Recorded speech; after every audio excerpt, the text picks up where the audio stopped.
So we have a lot to cover today, and I'm sure there's going to be a lot of questions. But in crypto, when people change things, often the response is negative. So what we are about to announce, you're just going to have to deal with it because all the things we're doing are extremely positive. So before we talk about the future, we're going to talk about the past. When we kind of came up with the concept of Stasis Network, at the very beginning, it was a fork of MDB, and we were all investors there. We liked the mechanics, but we wanted to craft our own narrative. And a lot of that focus was on TradFi, was bringing capital from traditional finance into the DeFi space. We wanted to marry those established systems with the earning potential of DeFi. So here we are 7 months later, and we were about to realize that original dream and objective, which is huge for us. But in order to do that, we have to change some things. And those things are going to make our lives easier. They're going to make your lives simpler. And it's going to give us more time to focus on the client side, which is going to bring in significant client fees to the core protocol, which is us, everybody basically in this room. So before we talk about that, I just want to kind of have a moment of reflection because I think it's important. So when we launched, how does this make me richer? So I'm going to basically talk for a while. And then if anyone has any like actual relevant technical questions, Michael, if you could kind of keep an eye on them and then we'll circle back around. Yep. It'll all be worth our time. So when we launched bottom of the bear market, right? Like sentiment was really low. We still did a fantastic job with our raise, with our establishment. We fought a lot of FUD and misinformation being spread about the team and our intentions and kind of what we wanted to do with this whole opportunity. So through all of that, we've been able to build into where we are now. It wasn't always easy though. So like if you were to look at the chart, and I'll share my screen for a minute and put my screenshot of the chart up. Let's see here. Is it going to let me do it? Yes, it will. Perfect. So like this was us from beginning to end. So if anybody was here at the very beginning, a lot of excitement, a lot of hype. But the following 3 months were extremely hard for us. There's a lot of issues that we were dealing with, a lot of hypotheses we were testing. We were still trying to figure out our strategy. And ultimately what happened was we found ourselves in a situation where we didn't fulfill our initial goals right off the bat. And unfortunately in this space, you only have so much time to prove yourself to your investors. You only have so much time to prove yourself to the community. And so naturally, through those struggles, which we take full responsibility for, I take full responsibility for, we saw this big kind of continuous sell-off from July through the end of September. And because of people's attention span in the space and because it's digital, it's mostly anonymous, people will usually write you off and you'll fall into a death spiral pretty quickly.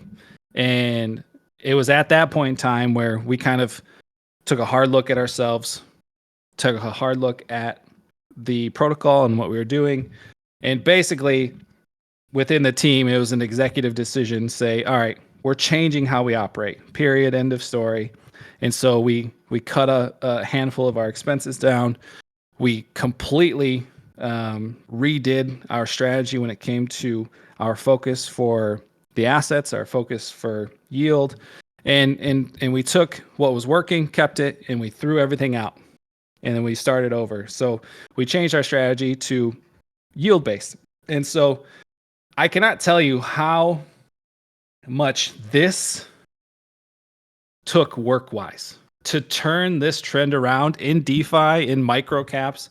To turn a trend around like that is in my opinion, incredible. And so for us to be able to do that and to credit the community, you guys gave us the opportunity, the grace, and the patience to make a change, to allow us to kind of reprove ourselves when it comes to how we operate and how we execute our vision. And the result was from September 7th here to December 27th here, the price rose 177%. It's fantastic. 2.5 months, the price rose 177%. Now, after the new year, we've caught a new kind of wave of selling, and it's kind of normalized a little bit, which is going to happen. You know, when you have a structure like ours, it's not going to be a moonshot. It's also not going to, you know, nosedive the very next day. So we kind of moderate our price along the way anyways. But I just wanted to kind of go over this quickly because we have proven ourselves when we hit a moment of struggle to pivot and evolve. And now we're to the point where we are confident in our strategy and we're ready to pivot and scale. So evolution isn't necessarily our focus now, scaling is. And so when we talk about, say, buybacks and burns, the tokens that are circulating, whatever it might be, we spent a good chunk of money from November to the end of December doing buybacks and burns. Naturally, that creates buy pressure on the market, and over time, the price goes up. And the last 2 months, we've been continuing our buybacks and burns, not at the same rate as November and December.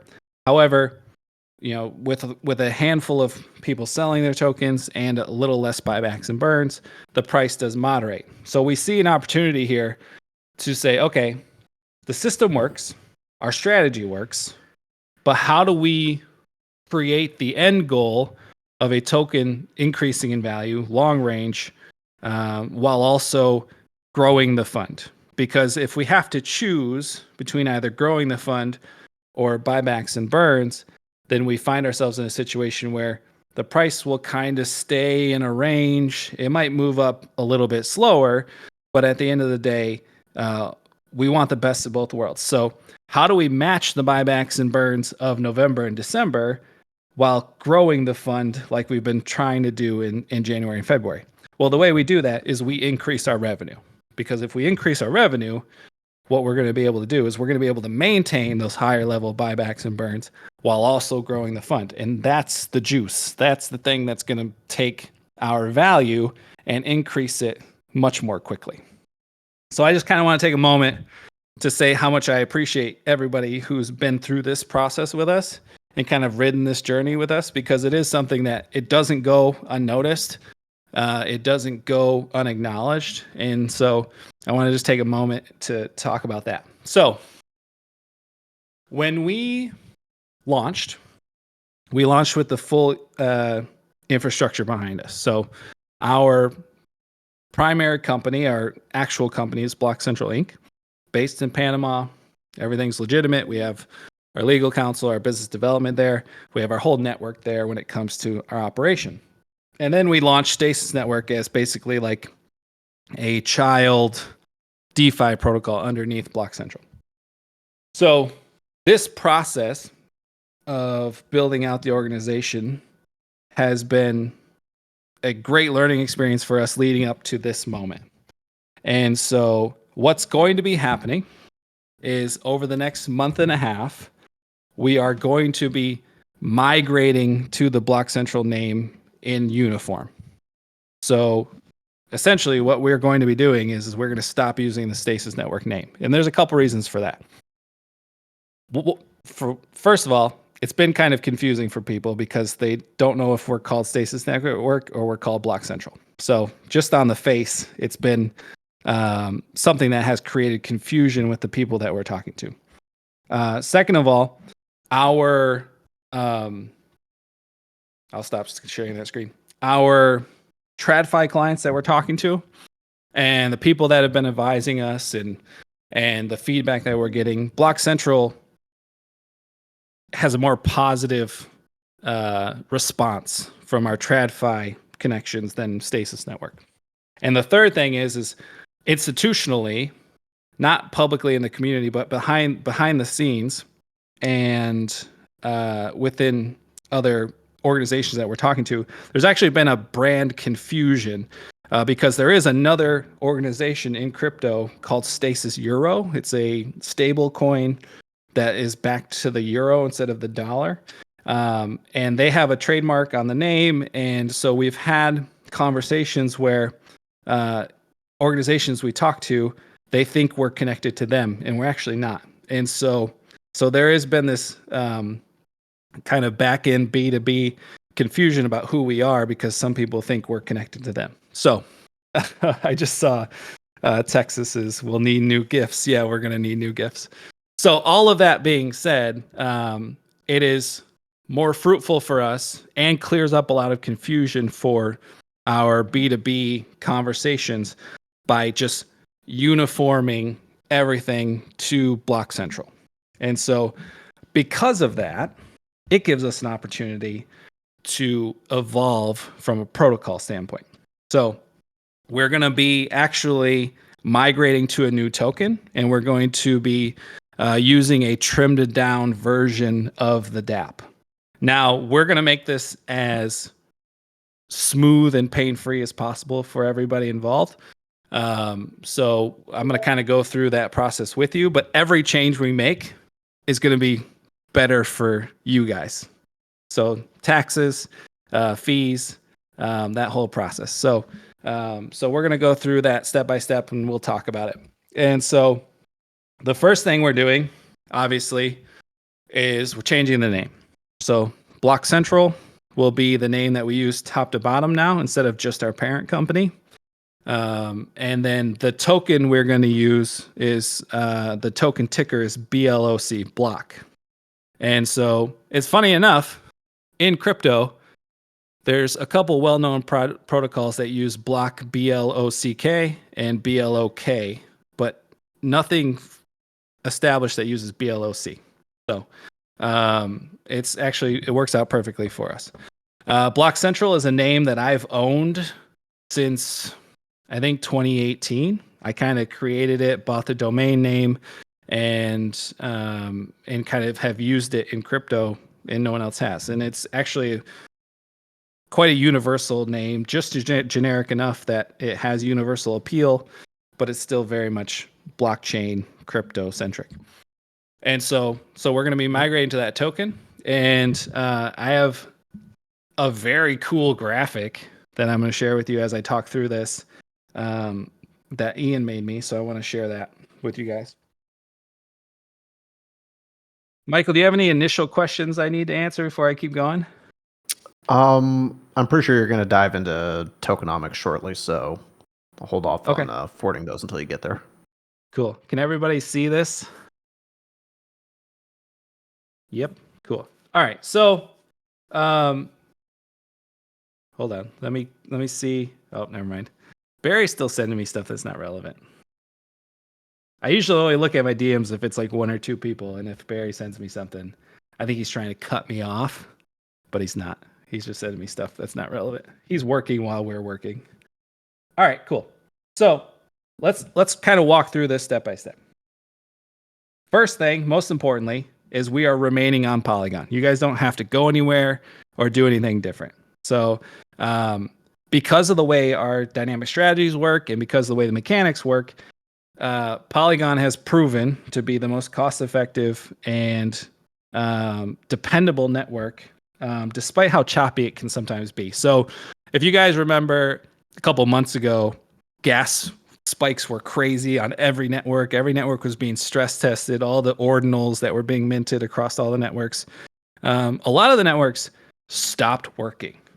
You know, they would have major pauses and interruptions in their service. Polygon never experienced that, although it did experience ETH-like gas fees that we had to navigate. But ultimately, the network kept working.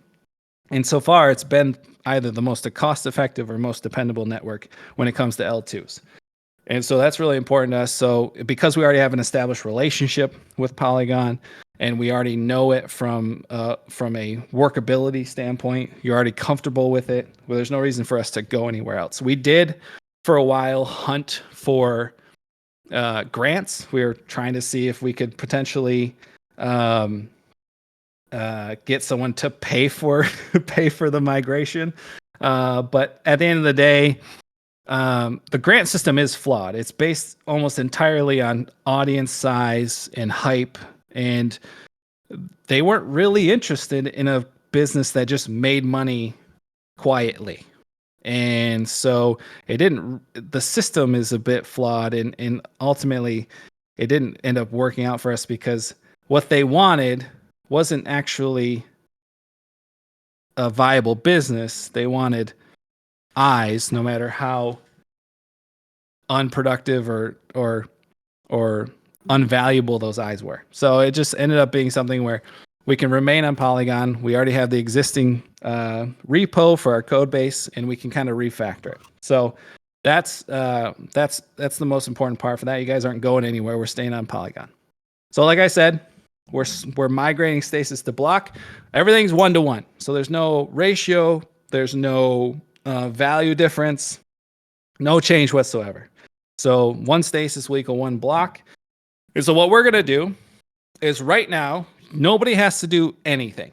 The protocol will operate exactly as it operates now until we make this changeover. So what's going to happen is in March, there will be a 2-week window where we will remove the tax on depositing and withdrawing farms. And so at that point, anyone who's in a farm will be able to remove their farm and break their farm tax-free. And then they can wait for the migration.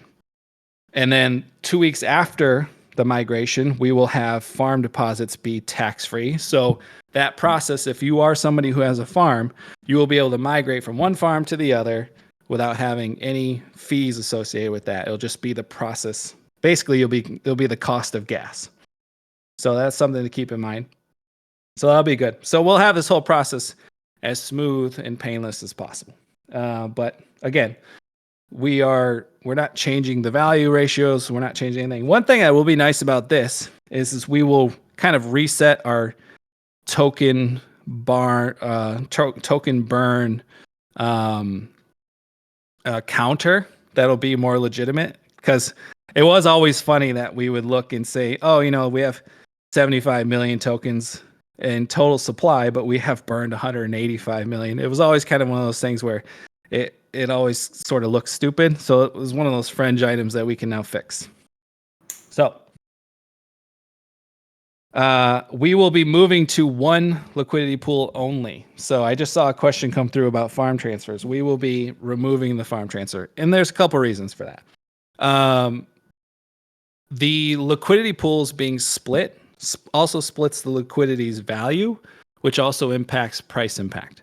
And so what happens now is the farm transfer is a nice feature, but from my experience over the last 7 months, it isn't doing exactly what I hoped it would do from an effectiveness standpoint. And to be honest, we're moving into a market where you will be actively losing money if you're in the STS Plus pool, because we expect the whole market from Bitcoin down to be moving in a aggressive upward direction the next 18 months.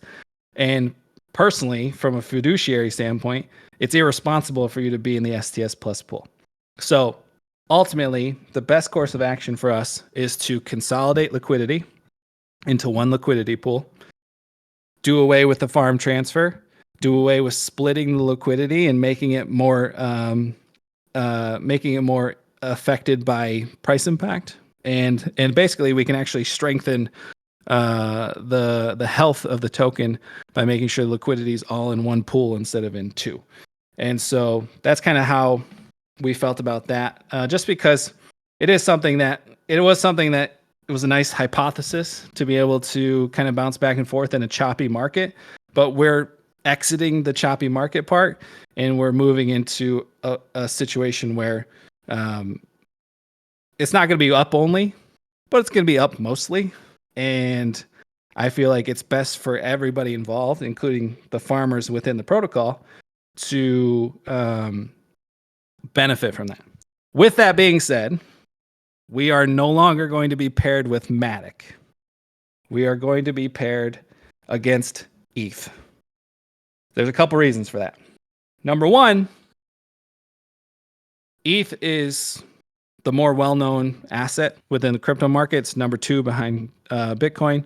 We have a lot of conversations with our institutional investors who also are not institutional investors, our potential clients who are also interested in a token-based investment.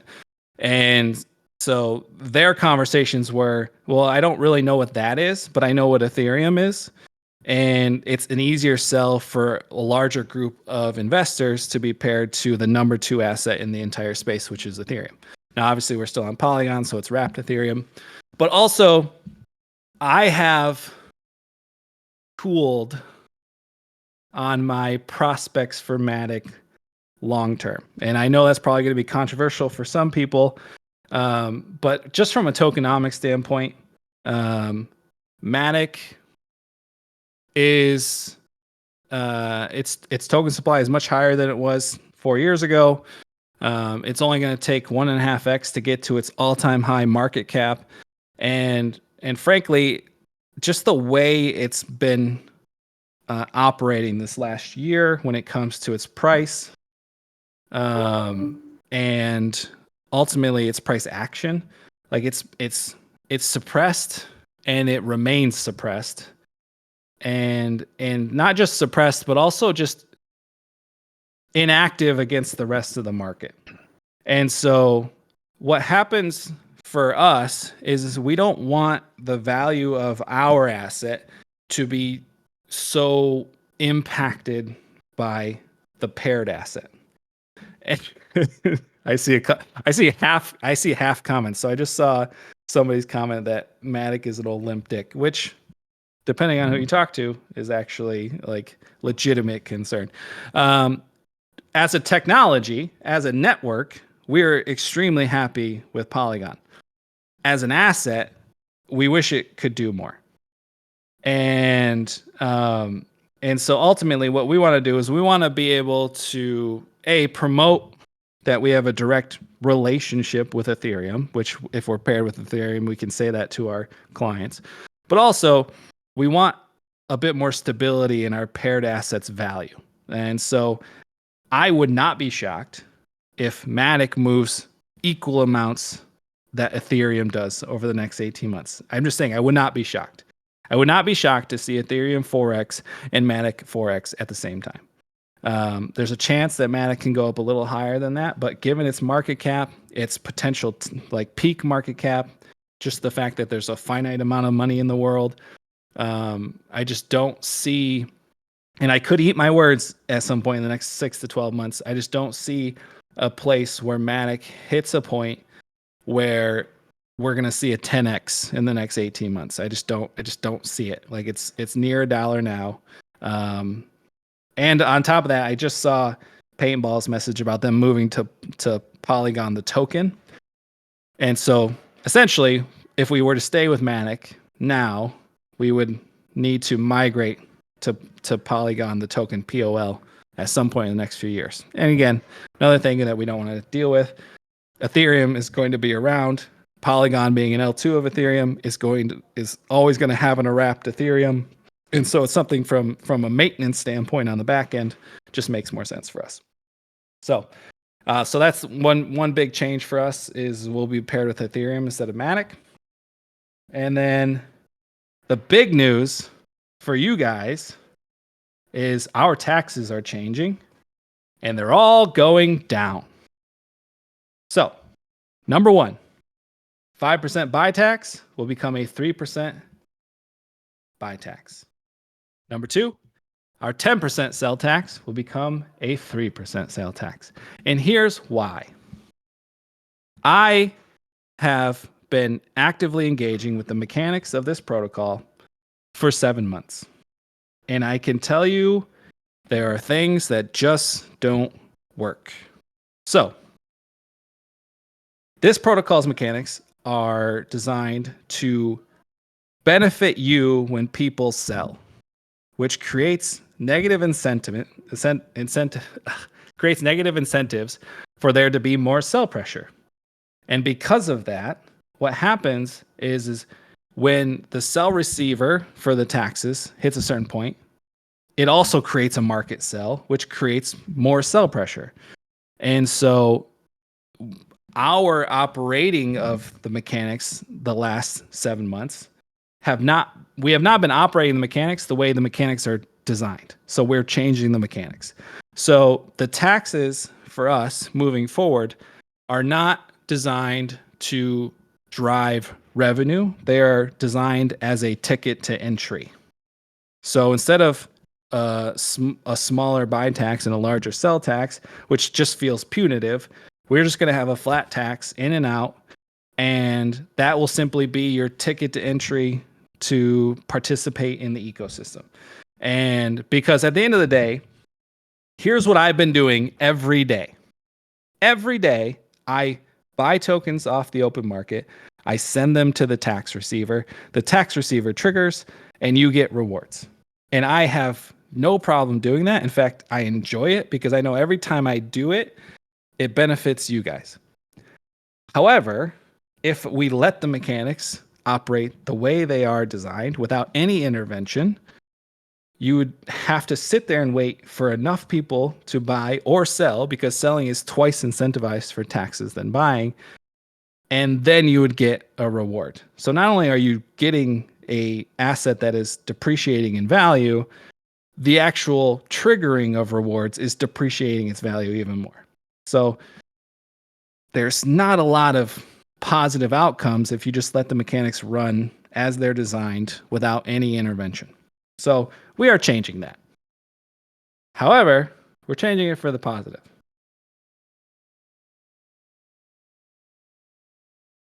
First thing is there will no longer be any protocol sells. So right now, we have the taxes set up where 50% of them go to rewards.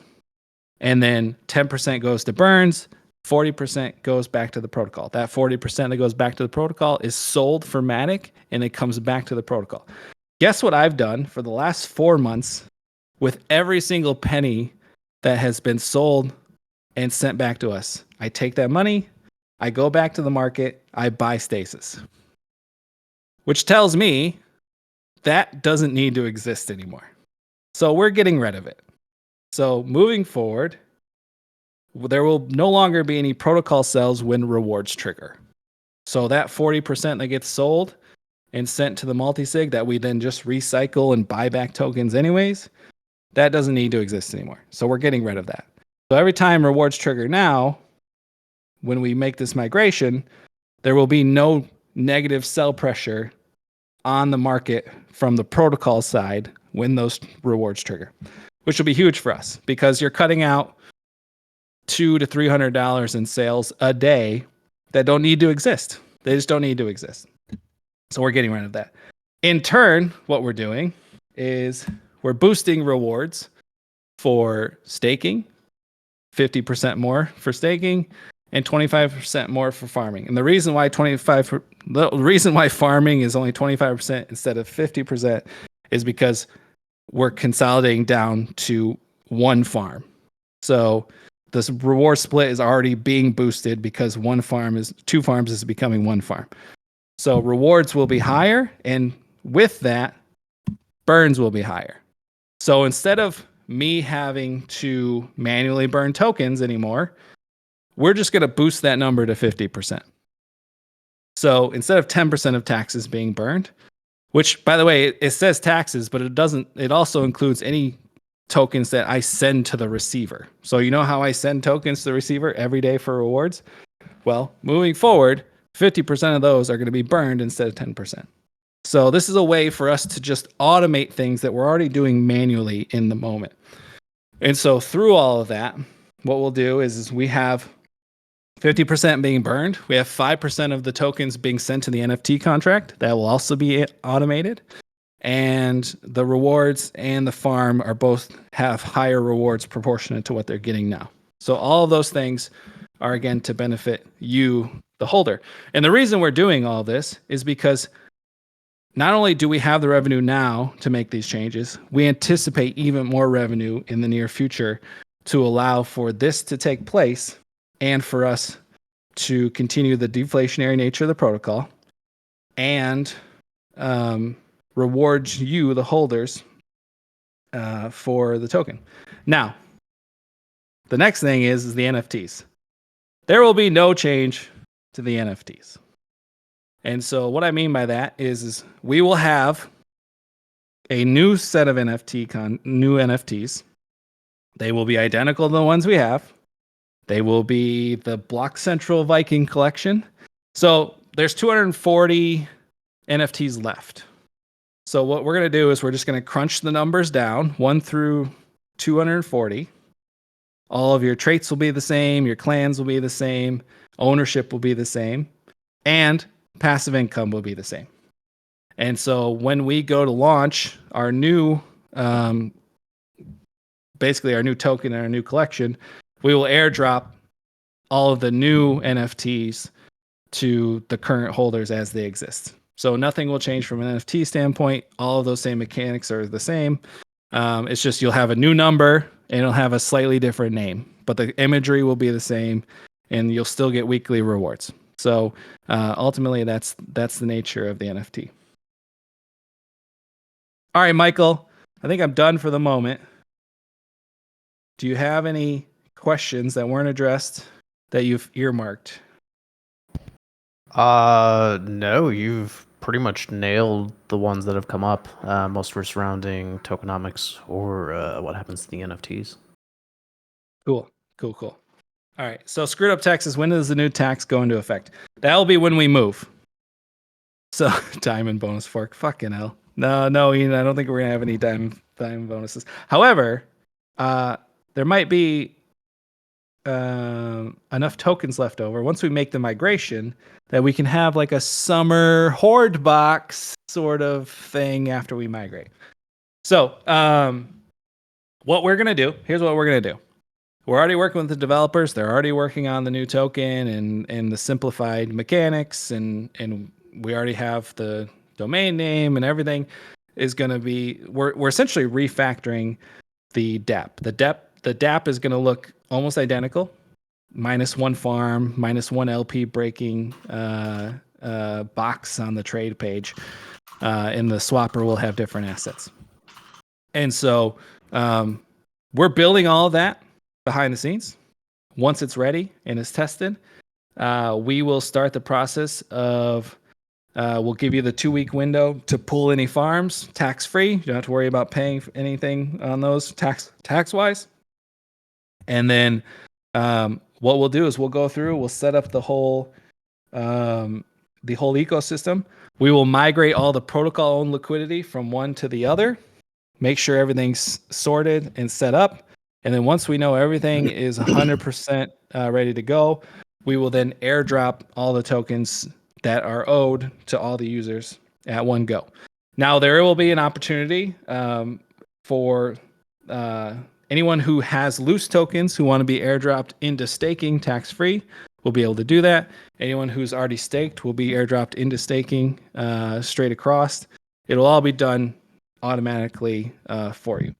And so the only changes are we're 3% across the board. So 3% buy tax, 3% sell tax, 3% deposit, 3% withdraw, staking and farming. So 3% across the board. There will be a zapping function. So if you have fresh capital and you wanted to zap into staking or farming, you can zap in to avoid the buy tax. So that drops you below 10% tax round trip on the whole experience. That's a 50% decrease in fees from our old system to our new system. Frankly, because we don't need the fees to power the system anymore. It's just a means of essentially destroying more tokens. And so, because that's what we're all here for. If we can destroy tokens, build the fund, the value increases.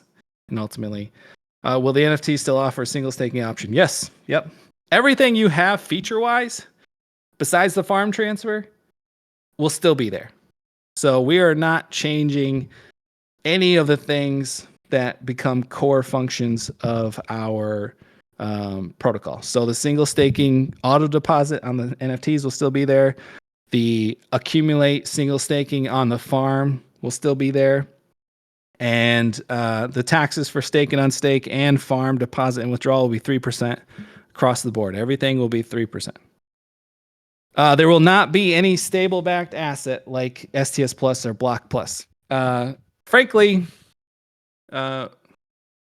we've enjoyed it. It's been a nice little, I call it a gimmick token because it's just wrapped USDC. I ultimately think it's not worth the work, especially because our focus is client side. And at the end of the day, we pay a royalty on using it, which we won't have to pay anymore.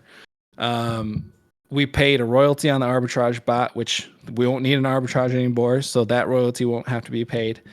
And so these are things that will ultimately save us time and energy.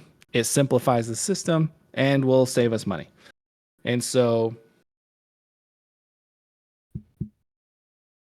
Michael, you got any other questions, or am I reading them now? You have one in terms of the end date to migration and kind of the process or the window that it'll be up for. It'll be March. So I don't have specific dates, but we're going to give you big lead time.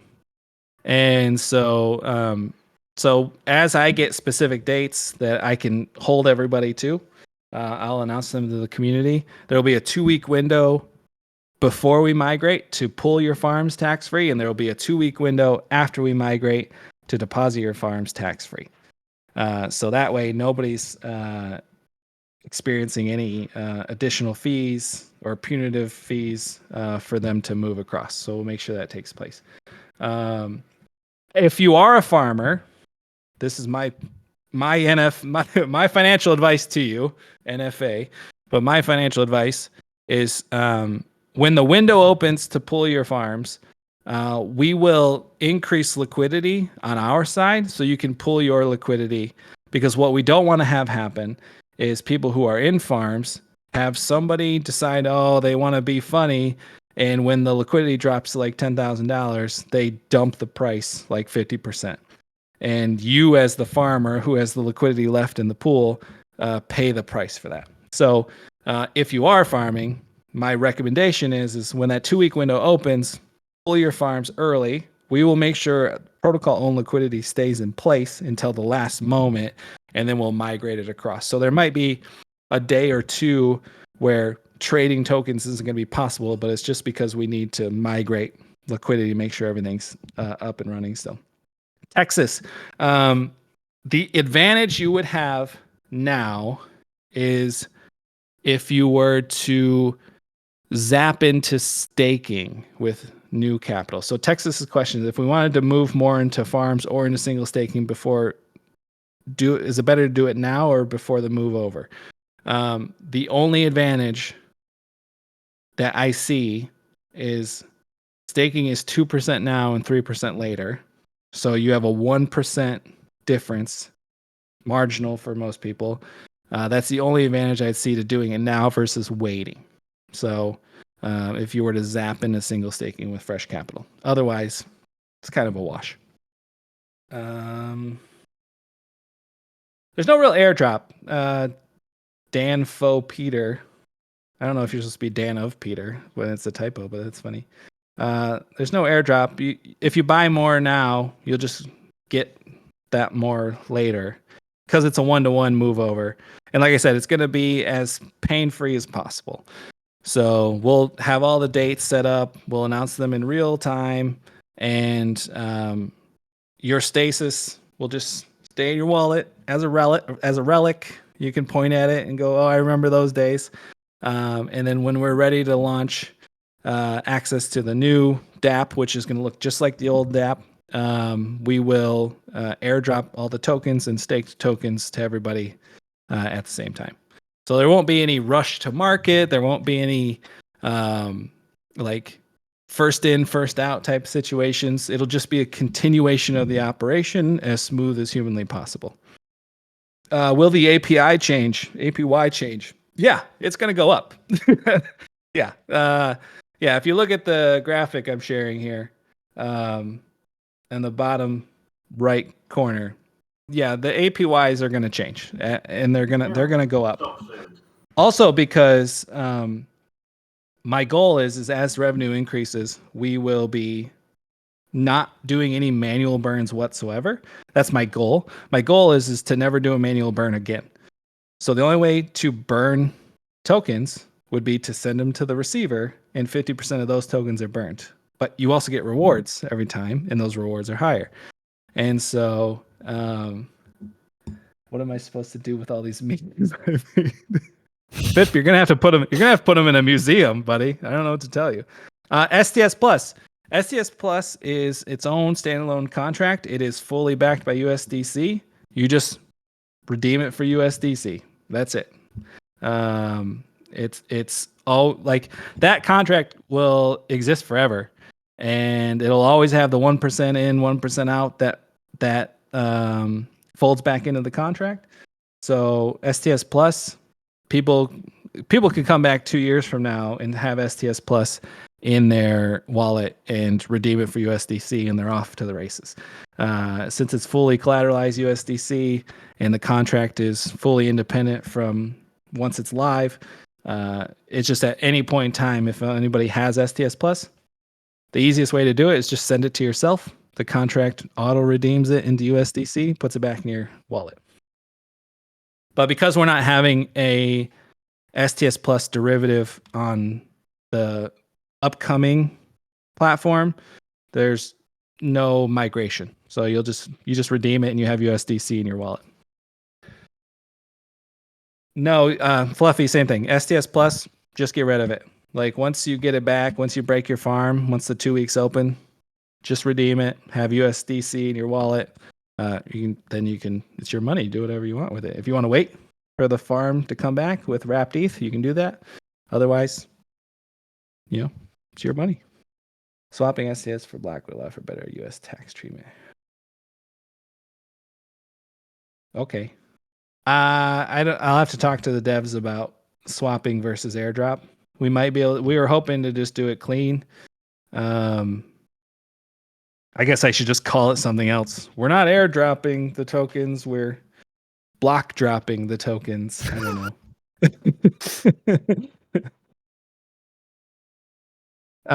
Trent, snapshotting of STS holdings at any point. When we basically stop trading.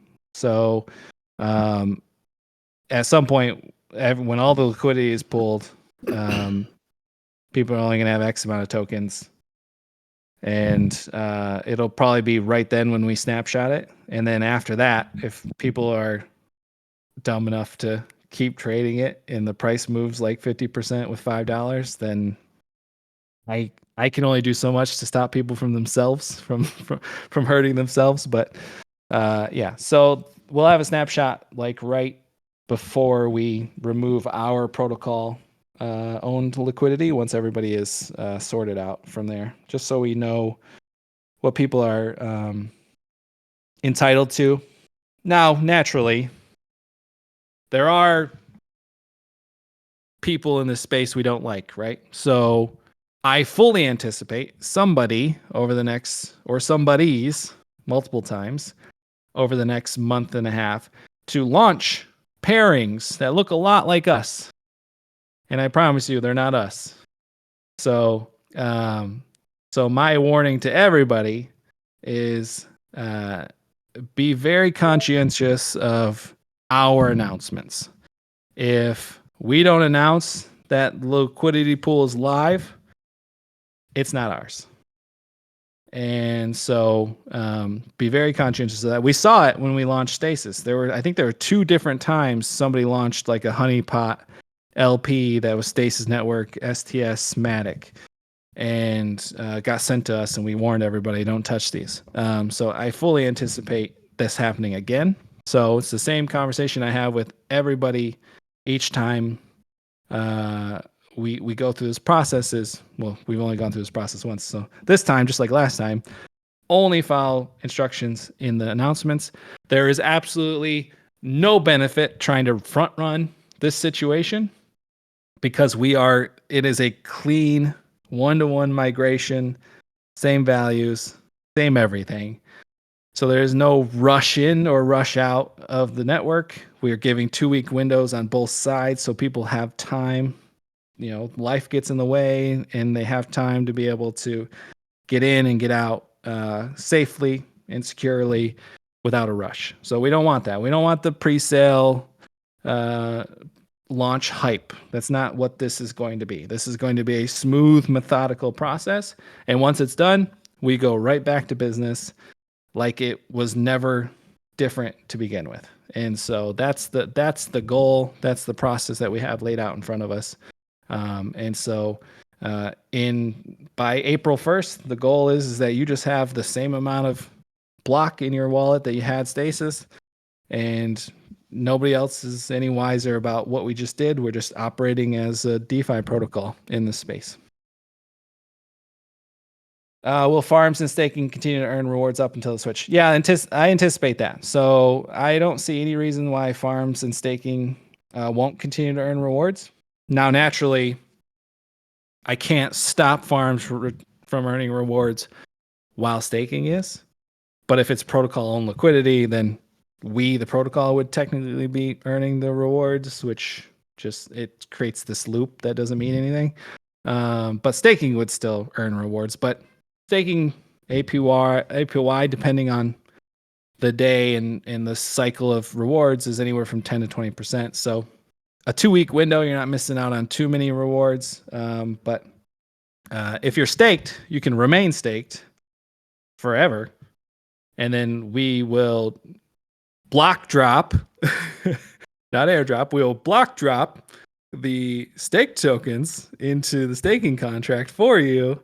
And then you'll just keep earning rewards. So, so that shouldn't be too much of an issue. Obviously, it's a dynamic situation. If we have to stop giving rewards for 2 days while we make the migration, it's a small road bump in the whole scheme of things. But ultimately, these are changes for the better.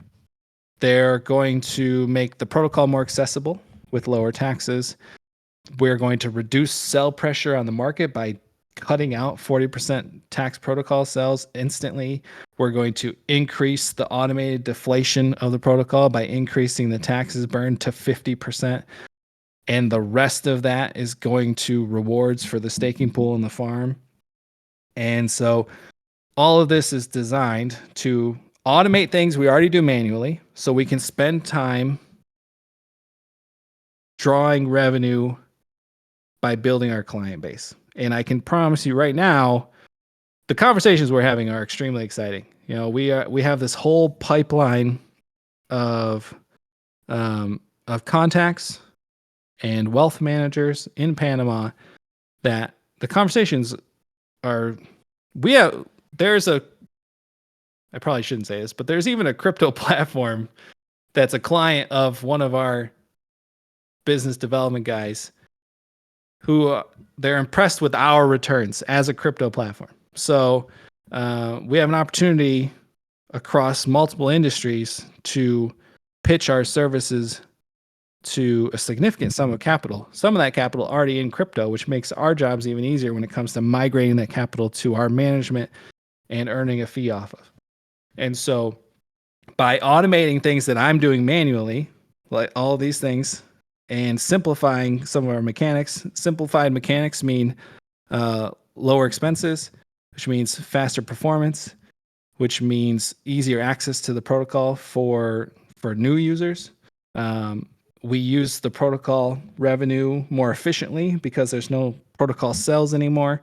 And frankly, burns are automated in a way that I don't have to spend time doing manual burns too. And so all of that equals more time to build revenue because we're getting great results on the DeFi fund. But imagine 5 times that amount of capital coming in as client fees. Like if we can do this amount of buybacks and burns over the last 4 months with just our revenue from the DeFi fund, we will be able to do significantly more when it comes to the protocol for this.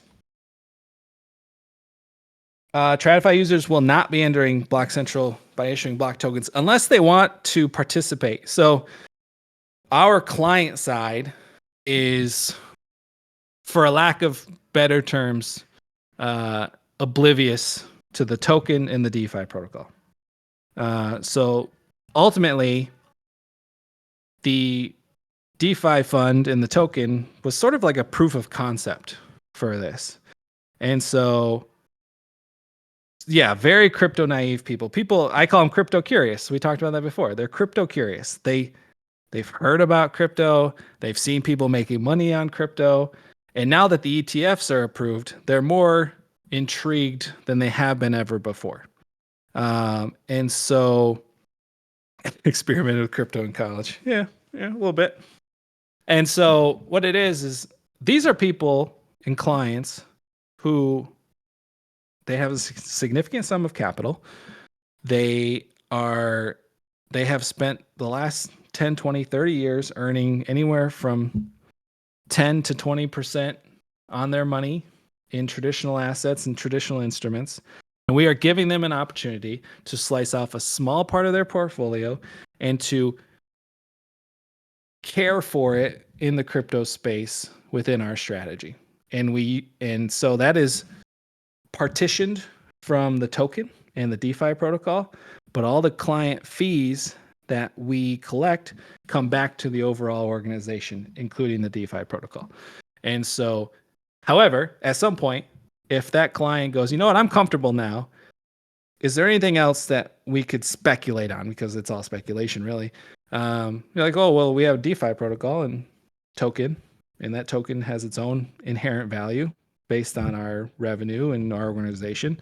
And then we could, introduce them that way in small chunks. CP, it's almost like we timed it like this.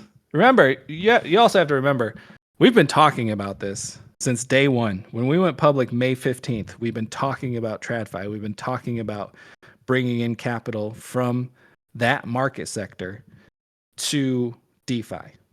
We were never naive enough to think we were going to revolutionize or create this institutional bridge. We knew that our process was going to be boutique. It was going to be small relative to a lot of these other like brokerage houses and other like financial tools and instruments. But we had a market corner that we could carve a nice piece out of.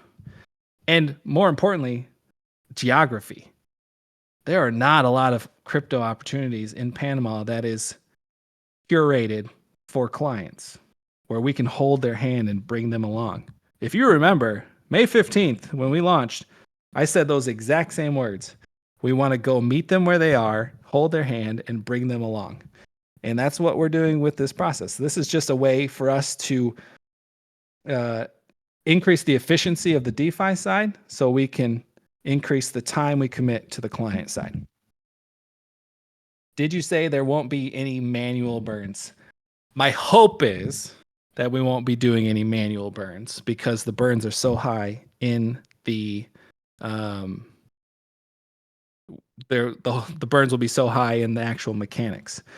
Now, however, if someone does an OTC or we have a big chunk of tokens, or frankly, we just have like a really, really good month of revenue and we decide to do like a mega buy and burn, like there are opportunities.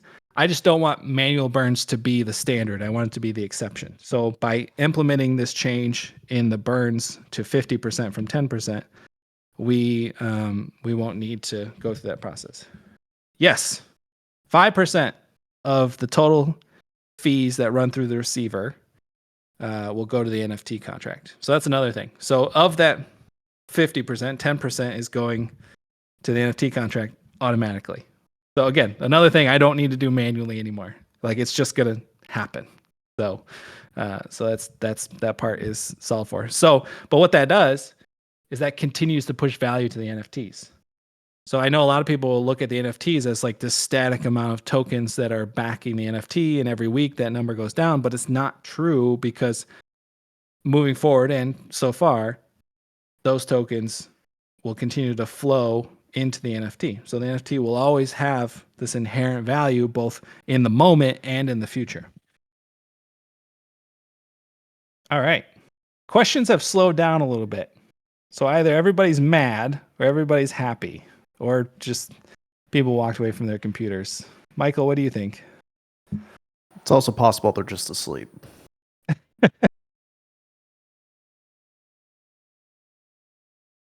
Happy with an ellipsis sounds like sarcasm, Texas.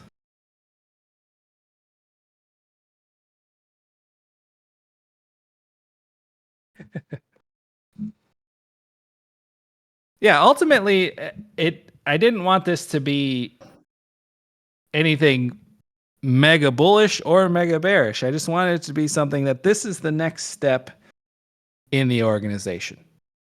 This is the next step in our evolution to scale our operations and grow our revenue. That period seems aggressive.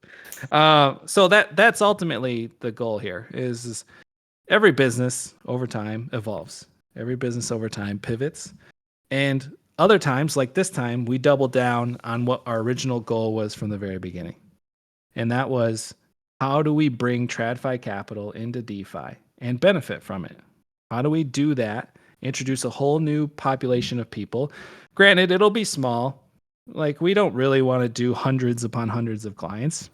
More than happy to have anywhere from 30 to 50 clients, high value clients, like we talked about, and bring them along in a way that they are 1,000% happy with 4 to 6% a month, something they don't get on their traditional finance instruments. And we collect our fee. That fee comes back to the organization. Now, if we scale that the way we'd like to, it is something where that fee for clients powers our revenue, powers our buybacks and burns, powers the appreciation of the token, and ultimately your share in the value of the DeFi fund as the core fund of the organization.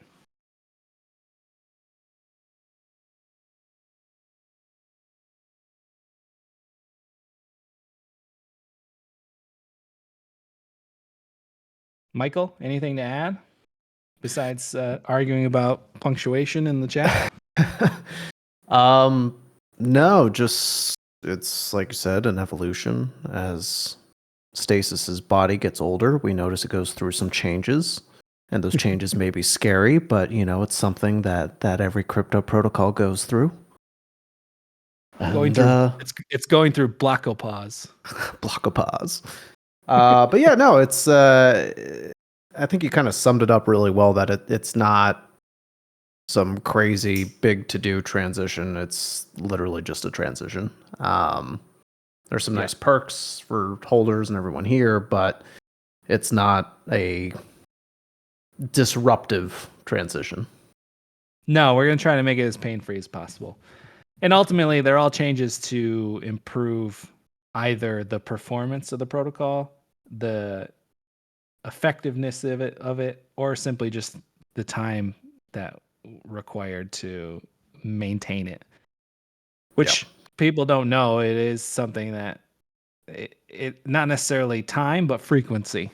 I don't spend hours staring at the DApp trying to finagle things, but there is a frequency to it that can interrupt processes elsewhere. Fund performance so far this month. So February is a short month, but we are counting, trading all our CLPs and some of our Eigen layer positions in our single staking for Foxify and FXS.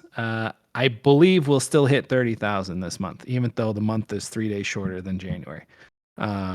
I'll have to check the numbers, but I think counting all of those things, I think we're still on pace for about 30,000. So the percentage wise, it'll be a little lower, but February's 2 days shorter than every other month of the year. And for us, time is money, especially with yield farming. But we'll see. Maybe we'll get the hope is this giant pump. This is my hope, is this giant pump on Bitcoin this last 2 weeks will roll over into alts and blue chip DeFi. And blue chip DeFi is where we make our mint, right? And so we will have an opportunity potentially to see more volume flow into our core CLPs over the last 2 weeks of the month. I'm hoping, but we'll see.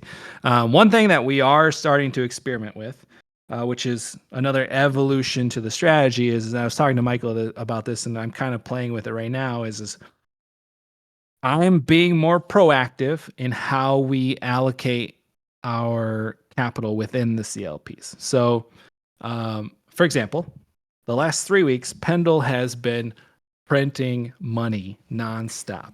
Like, I think it was 300% at one point, all the way down to 150%. And so our CLPs always have different APRs depending on where capital's flowing in and out of within the market. And so sometimes one CLP will be, one position will be 40%, the other position will be 140%. And up until now, we've never pushed allocations around to capitalize on those moments of those phases of yield. And so like Pendle for essentially a month was just printing money nonstop. And so what we're doing now is as long as we're in a position that we feel like the asset is relatively safe, we're just going to increase the allocation while the APY is high. And then we'll pull allocation back and redistribute it as it normalizes. So Pendle, for example, we essentially doubled the allocation in Pendle, letting it print at a higher APY or APR. And then as it starts to slow down volume-wise, we'll pull that allocation back and redistribute to the other CLPs. And so what this does is this gives us an opportunity to allocate more capital percentage-wise to the higher APR. And over the month, we should see a bump in returns overall for the fund. Now, obviously, we need to be careful about over allocation, but as long as we're managing the ranges like we are, like we're extremely active in managing the ranges and monitoring the market, there isn't too much opportunity. Like there isn't too much opportunity for IL versus what we would be printing from a high APR. And so, so that's what we're doing right now. So there's these little evolutions within the strategy that we're working on that if we can refine them the way I think we can, because it's still a hypothesis, but I think if we can refine them in a way that I'm happy with, if we can move the needle from 6.5%, 7% to 7.5% to 8%, it might not seem like a lot in the moment, but over time, that does create a multiplier effect in the margins that will help us significantly. All right, Michael, we've been going for 70 minutes. It's one of our longer calls. Obviously, we had a lot to cover, a lot to be excited about, to be honest. It's not very often you have an opportunity to take something that you feel like works well and make it better. A lot of times in this space, people are fixing things because they're broken. And I don't feel like we're doing that. I feel like what we're doing now is we had a system that works, but we're refining it to make it just better from an operational standpoint. Absolutely. Yeah, I'm excited for the next chapter. Great. Your loquacious nature is why we have you on these calls. Wow, we're throwing out the big words today. Dang. I couldn't help myself. I just had to, had to make the most of that moment. Yep. All right. So everybody who has, he sounds so excited. Michael at a 4, you have to understand, is everybody else at a 10. Like, yeah, he's probably excited. He's probably fully erect right now, and you just, that's just the way he sounds. Literally bouncing in my chair. Awesome. All right, let's get away from stasis while we're here. I'm gonna do 3 people, $20 of stasis each, for anyone who I have seen present the whole time. Number 1, Screwed Up Texas. Number 2, Fluffy Eagle. Number 3. So hard to choose. I think I'm going to do Dan Faux Peter. Dan Faux Peter. Screwed Up Texas, Fluffy Eagle, and Dan Faux Peter. $20 STS each. So we'll get you guys sorted. We'll open up a ticket for that. We will post this playback as soon as possible. It'll be a little long, so it might take a few minutes. We will post the graphic with it. And then, oh my God, Phip's already creating new memes with the BlockCentral. My God. All right, this is all a mistake. Cancel it. Forget it. We're done. All right. Yeah, so we'll post playback as soon as possible. We'll post the graphic. I'll have a little bit of an explainer. I was thinking about maybe writing a short medium article about it. But it's all pretty straightforward. All these changes are positives for the holders, and it's positives for the organization. So, and we're gonna make, like I said, we're gonna make this as pain-free as possible. We'll have a long runway with wide windows to give everybody time to get sorted if they're farming. If you're not farming, it's very easy for you. Farming, a little bit of work, but big windows on each side to make sure that you get in and out of farming without any major hiccups. So, cool. All right, Michael. Unless you have anything else to add, I think we're gonna wrap this up. I think that's it. Awesome. All right. Well, thank you everybody for joining us. And once we get more time, we'll get the developers timeline. We'll get everything announced, and we'll keep announcements going. Remember, though, only follow the instructions in the announcements in our channel. You will see, most likely, people try to launch fake LPs. There's no reason to flood into them. There's no reason to front run them. There's absolutely no benefit to getting in on day 1 or day 3 or day 5. So just be vigilant. Don't fall prey to these a-holes that run around this space and make things worse for everybody. We will give you information in the announcements channel only. Otherwise, everything will operate the same for the protocol up until we make the change. So you have nothing to do now except for process the information and be excited about the future. That's it. Cool. All right, everybody. Have a good day. Have a good weekend. Excited for the future. Appreciate everybody's patience. And we're looking forward to the rest of 2024.